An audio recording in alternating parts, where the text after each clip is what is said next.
Hi எல்லாரும் எப்படி இருக்கீங்க? என் ஃப்ரெண்டு பூர்ணி கூட இன்னைக்கு ஒரு காஃபி டேட். ரவுண்ட் ராக்ல ஒரு பேக்கரி தான். ஸ்வீட் மீம்ஸ் அப்படின்னு சொல்லிட்டு பேரு. அந்த பேக்கரி உள்ள நான் உங்களுக்கு காமிக்கிறேன். உள்ள அந்த ஆம்பியன்ஸ் அவ்வளோ சூப்பரா இருக்கும்.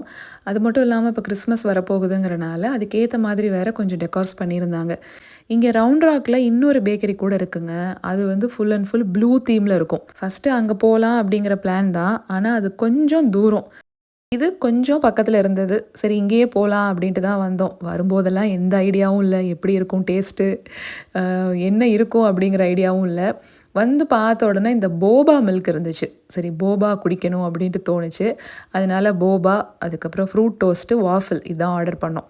நானும் பார்த்துட்டேங்க. இங்க வரவங்க எல்லாருமே வர்றாங்க, இந்த மாரி முன்னாடி ஆர்டர் போட்டு விட்டுர்றாங்க. அதுக்கப்புறமா பொறுமையா போய் நின்னு, எல்லா இடத்துலயும் ஃபோட்டோஸ் எடுத்துட்டு தான் போனாங்க. அதுல வந்து ஒரு சைனீஸ் கப்பிள் வந்திருந்தாங்க. வந்து இதோ இந்த என்ட்ரியில நின்னு ஃபோட்டோஸ் எடுத்துட்டு இருந்தாங்க. நல்லா ரொமான்டிக்கா போஸ் எல்லாம் குடுத்து, சூப்பரா ஃபோட்டோஸ்லாம் எடுத்துட்டு இருந்தாங்க. ரொம்ப கியூட்டா இருந்துச்சு. எல்லாருமே ஆர்டர் பண்ணிட்டு கொஞ்ச நேரம் அவங்கள தான் வேடிக்கை பார்த்துக்கிட்டு இருந்தோம். பாத்தியா? அவங்கலாம் கப்புலா வந்து என்ஜாய் பண்ணிட்டு இருக்காங்க. நீயும் நானும் வந்திருக்கோம் பாத்தியா காஃபி டேட்டுக்கு அப்படின்னு. அதுக்கு பூர்ணி சொன்னா, "இல்ல, இல்ல நம்ம வீட்டுக்காரங்க வந்திருந்தாலுமே இந்த மாரியெல்லாம் ஃபோட்டோ எடுக்க சொன்னா அவ்வளவுதான். எடுத்திருக்க மாட்டாங்க. அதனால அந்த ஆசையெல்லாம் நீ வச்சுக்காத. சாப்பிட்டு முடிச்சதுக்கு அப்புறமா நம்ம 2 பேரும் நீ என்ன ஃபோட்டோ எடு, நான் உன்ன ஃபோட்டோ எடுக்கிறேன். அப்படி எடுத்து சந்தோஷப்பட்டுக்க வேண்டியது தான்" அப்படின்னா. அதுலயும் எழில் குட்டியெல்லாம் கூட்டிட்டு வந்திருந்தா எப்படி இருந்திருக்கும் அப்படின்ட்டு ஒரு நிமிஷம் யோசிச்சு பார்த்தேன்.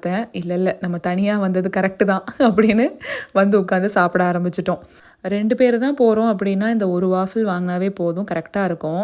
அ ஏன்னா ஃப்ரூட் டோஸ்ட் வந்து ஆவரேஜ் தான். ஆவரேஜுக்கும் கீழ. ஆனா அந்த வாஃபில் சூப்பரா இருந்தது. அதுலயும் பிஸ்தாஷியோ ஃப்ளேவரோட. போபா மில்க்குமே ஒரு ஆவரேஜா தாங்க இருந்துச்சு. ரொம்ப சூப்பர்ன்லாம் சொல்ல முடியாது. ஆனா போனது அதுக்காக இல்ல. ஃப்ரெண்டோட கொஞ்ச நேரம் டைம் ஸ்பெண்ட் பண்ணணும் அப்படிங்கிறதுக்காக தான். பசங்கள பத்தியோ, வீட்ட பத்தியோ கொஞ்ச நேரத்துக்கு யோசிக்காம, நமக்குன்னு ஒரு பர்சனல் டைம் வேணும் அப்படின்ட்டு தான் இந்த மாரி ஃப்ரெண்ட்ஸோட போறது. ஆனாலும் போய் உட்காந்து பேச ஆரம்பிக்கும்போது ஒரு டாபிக் இருக்கும். கடைசியா முடியிற டாபிக் பசங்க கிட்ட தான் வந்து முடியும். அந்த அளவுக்கு இந்த பசங்க நம்மள ஆக்கிரமிச்சுட்டாங்கன்னு தான் சொல்லணும். இப்போ நீங்க ஃப்ரெண்ட்ஸோட வெளியில போறீங்கன்னா, எந்த டாபிக் பொதுவா அதிகமா பேசுவீங்க? எல்லாருமே லைட்டா காசிப் பண்றது உண்டு தான். அதனால நான் காசிப்பெல்லாம் பண்ண மாட்டேன்னு சொல்லக்கூடாது. அது அடுத்தவங்கள ஹர்ட் பண்ணாம, அவங்க பெர்சனல போட்டு பேசாம இருக்கிற வரைக்கும் ஓகே தான். அப்படி ரேண்டமா, மேலோட்டமா ஒரு டாபிக்னா எந்த டாபிக்ன்னு சொல்லுங்க. நம்ம நாளைக்கு ஒரு ஷார்ட்ஸ்ல பார்க்கலாங்களா?